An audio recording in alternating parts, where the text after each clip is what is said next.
Güneş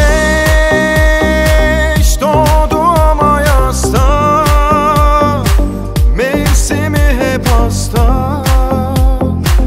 Yoksun oralarda, bir ses bin yol olur anla. Kaybedilen aşka bahçeleri gonca.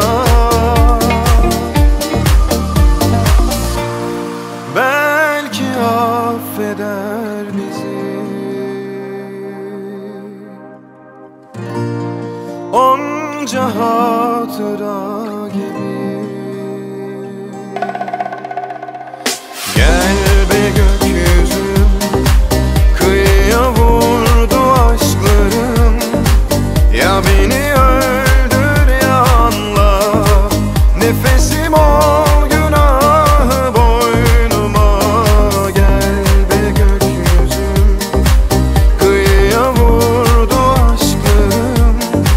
Ya beni öldür ya anla, nefesim ol günahı boynuma.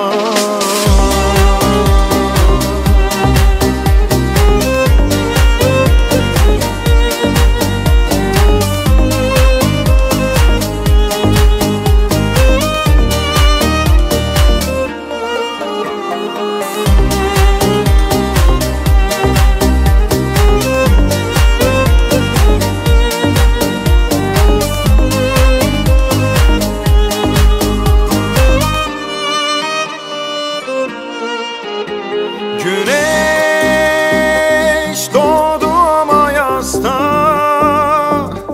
mevsimi hep hasta. Yoksun oralarda, bir ses bin yol olur anla. Kaybedilen aşka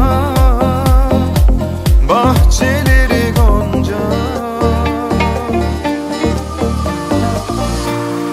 Belki affeder bizi,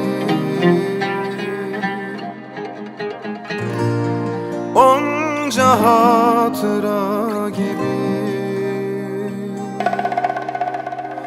Gel be gökyüzüm, kıyıya vurdu aşklarım. Ya beni öldür ya anla, nefesim ol